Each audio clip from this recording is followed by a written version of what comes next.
এদিকে গগনে অনেক বেলা দেখি সুখ শাড়ি কোকিল ময়ূর তারা সবাই মনে মনে ভাবছে আজ যদি রাধা গোবিন্দ এরকম ভাবে ঘুমাতে থাকে তাহলে ব্রজের সকলে জেনে যাবে। আর যদি জেনে যায় রাধা যে ঘরে বাস করে শাশুড়ির ননদের স্বামীর জ্বালা তারা যদি জানতে পেরে যায় তাহলে রাধা রানীর বংশ সীমা থাকবে না। এই বলে আজ বৃন্দাবনে যত পক্ষী কুল যত সবাই আছে সবাই রাধা গোবিন্দকে জানাচ্ছে কেমন ভাবে রাধা সখীগণে যেই রাধা গোবিন্দকে জাগাচ্ছে এদিকে রাধা রানী আমার এমন ভাবে সেজে আছে যে তার অঙ্গে বসন্তি এসে পড়ছে। কেমন ভাবে আছে গলির বসনা মনে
মনে হচ্ছে রাধা গোবিন্দের মাঝে যেন আরো নিয়ে আর গোবিন্দের যে মনের পাখা বামে হয়ে আছে। কেন গোবিন্দের যে মনের পাখা বামে হয়ে আছে কারণ কি কথাতেই বলেছেন যদি পেতে চাও কিছু তবে আগে যদি কোনো কিছু পাওয়া যায় আগে নিচে দিতে হবে। তাই তো গোবিন্দের পাখা বামে হয়ে নিচে হয়ে যাচ্ছে না যদি পেতে চাও কিছু তবে আগে হচ্ছে চলো শাস্ত্রে বলেছে বিনাদোষী তরুরূপী সহিষ্ণু অবারিত মানদেব কৃতনীয় সদা বিনাদোষী চিঠিমারি ঘাস আমরা যদি ঘাসের উপরে পা দিয়ে চলে যাই সে কি করে আবার মাথা উঁচু করে দাঁড়ায় ঠিক ঠিক তোমাকে কেমন হতে হবে আর কি বলছি ত্রিনাদকে চেনো তরুরূপী শশী বৃক্ষের ন্যায় তোমায় দেখা এই শশী দেখবে একটা লাউ গাছ গাছ থেকে যদি ডাল ছিঁড়ে এবং তার সাথে যদি ফলটা ছিঁড়ে পরবর্তীকালে দেখা যাবে সে ডালটা আবার পাতা দিয়েছে আবার ফল দিচ্ছে এই যে শশী তোমাকে ঠিক ঠিক অমানিত যাকে কেউ সম্মান করে না যাকে ঘৃণা করে তাকে তুমি সম্মান করবে সর্বদাই তবে ভগবানকে পাওয়া যায় যদি পেতে চাও কিছু তবে আগে হয় কিছু আমি বলে দিই আচ্ছা মহাভারতে যে যুদ্ধ হয়েছে কতদিন ধরে হয়েছিল 12 দিন কতদিন হ্যাঁ কতদিন ধরে মহাভারতে যুদ্ধটা হয়েছে 18 দিন না না না ঠিক বলেছি 18 দিন নয় 24 ঘন্টা হয়েছে টানা 17 দিন হয়েছে 24 ঘন্টায় ওই দিনের বেলা শেষ ছিল সারা রাত কি হয় 12 ঘন্টা মানে তাহলে শেষ 18 দিনের দিন শেষ ঠিক বলেছে তো 17 দিন 17.5 দিন যুদ্ধ হয়েছে সেই যুদ্ধে কিন্তু দুটো দল হয়েছে কে কৌরব আর পাণ্ডব কারা জয় হয়েছে বাবা কৌরবরা পাণ্ডব কেন তার কারণ কি না তার কারণ হচ্ছে যেদিন মহাভারতে কুরুক্ষেত্রে যুদ্ধ হয় তার আগের দিন সন্ধ্যাবেলা মানে কালকে যুদ্ধ আর আজকে সন্ধ্যাবেলা ধর্মরাজ যুধিষ্ঠির চলে যাচ্ছে তার যে মারছে আচ্ছা যুধিষ্ঠির জেঠিমার নাম কি গান্ধারী যে শতপুত্রের জননী গান্ধারী তখন সবেমাত্র তুলসী তলায় প্রদীপটা জ্বালিয়ে যেই না ঘরের ভেতরে প্রবেশ যাবে এমন সময় যুধিষ্ঠির বলছে জেঠিমা ও জেঠিমা জেঠিমা গান্ধারী বলছে বাবা এই ধারণা জেঠিমা জেঠিমা আমি যে তোমাদের যুধিষ্ঠির বলবো ও যুধিষ্ঠির তারে ভাব তাহে বাবা যুধিষ্ঠির কাল সকাল হতে হতে তোদের সাথে আমাদের যুদ্ধ হবে মানে তোরা আমাদের শাসক আমাদের শাসক তাহলে শত্রু হয়ে যার যার ভাবে তার যুধিষ্ঠির বলেছে জেঠিমা তুমি আমাদের শত্রু মনে করতে পারো জেঠিমা কিন্তু আমি তোমাদের শত্রু মনে করতে পারি না আমি তোমাকে জেঠিমা মনে করি গান্ধারী বলেছে ওই মিষ্টি মিষ্টি কথা বলে পরিষ্কার করে বলে এসেছে ও বুঝতে পেরেছি ওই কৃষ্ণকে চালাকি করে পাঠাতে চাইতো যে রায় সূর্য আলো চাই যুধিষ্ঠির বলছে জেঠিমা আমাকে কৃষ্ণ পাঠাইতে জেঠিমা আর রাজ শিষ্য বলছো জেঠিমা যে সিংহাসনে শত্রুরা আমাকে বিহারিয়ে সে আর রাজ শুধু বলছো না জেঠিমা যে ওই শ্বশুরের মানে বাধার যদি ভগবানকে ভেবে সেই শ্বশুর চাই জেঠিমা জানো জেঠিমা যে সিংহাসনে শত্রুরা আমাকে বিহারিয়ে সেই সিংহাসনে চাই আসি আর রাজার যে রাজার শ্বশুরালী মাধুরী চরণ ভগবানের আমি সেই চাই আসি কবি এসেছি বলবো যে আগে ঋষি লালা সে তারা চলো যখন যদি ছুটি কি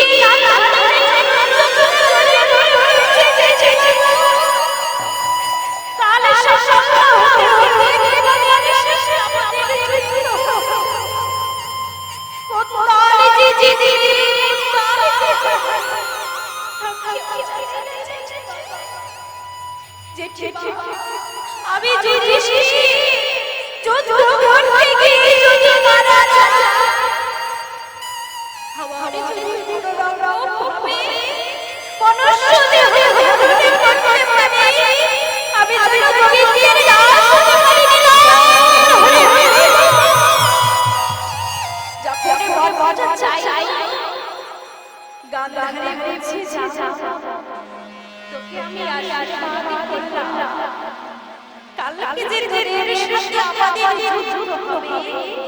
সেই যুদ্ধে ধর্মের হবে জয় আর অধর্মের হবে নিশ্চিত পরাজয় সত্যের হবে জয় আর অসত্যের হবে পরাজয় বেঁচে থেকে কৃষ্ণ এসে বলছে দাদা এখনো পরিকল্পনার আগে থেকে রেজাল্ট আউট হয়ে দিয়েছে তাহলে সিদ্ধান্তটা কি হবে অত বড় ক্ষেত্রের মানে 180 ডিগ্রি ঘুরে গেছে ওই প্রণামটা আছে তাই প্রণাম থেকে অবলম্বন করবে তাই অবশেষে পার মানবী জয় হয়েছে তাহলে যদি দেখতে চাও তবে আগে কিছু এদিকে বাবাই অনেক বেলা সুখসাথে বলা বলছি যে আজকে যে রাতে আমি পার হয়ে গেল তা দেখে আমার দাদানি বড় বড় হয়েছে জামামি চিঠি দামামি চিঠি দামামি চিঠি দামামি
তুমি কারণ আমার ঘরে যেতে হবে, কারণ আমি ঘরে বাসি শাশুড়ি জালা তারা যদি জানাতে পারে তাহলে আমার এই কথা বলছি। এদিকে গোবিন্দ তাওয়াক্কুল করলো, রাধারানীর কথা শুনে উঠিয়া না নিজে দয়ালি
তুমি তো জানো রাধারানী যে ঘরে বাস করে শাশুড়ি তারা যদি জানতে পারে গর্জন সীমা পাবে না। এই আমাদের রাধারানীকে সাজাও, কেমন ভাবে সাজাচ্ছি গোবিন্দ, আমার কেমন ভাবে রাধারানীকে সাজাচ্ছি। হরি Oh,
তাই বলে রাধা রানী আমার গোবিন্দকে ছেড়ে চলে গেল।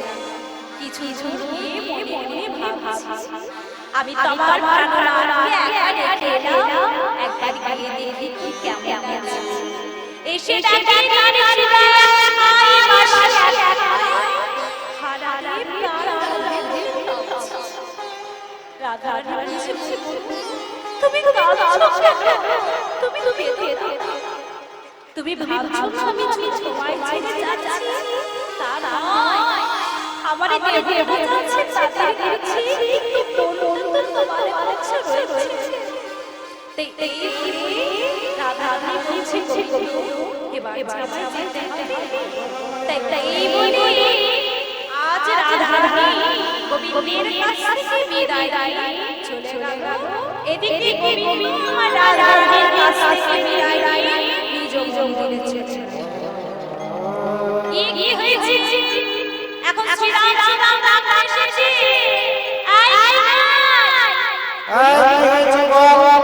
বলি কি গোঠে যাবি না? গোঠে তো যাবো রে, অনেক বেলা হয়েছে। তোর মা কোথায়? তোর মা কোথায় রয়েছে? তোর মাকে বল সাজিয়ে দিতে। গোপাল বলছে তুমি আমায় সাজিয়ে দাও, আমরা বসতে যাব। তাই মা গোপালকে খুব সুন্দর করে সাজিয়ে সকাল সঙ্গে চলে যাচ্ছে। কেমন ভাবে গো? ছে ছে ছে ছে ছে ছে ছে ছে ছে ছে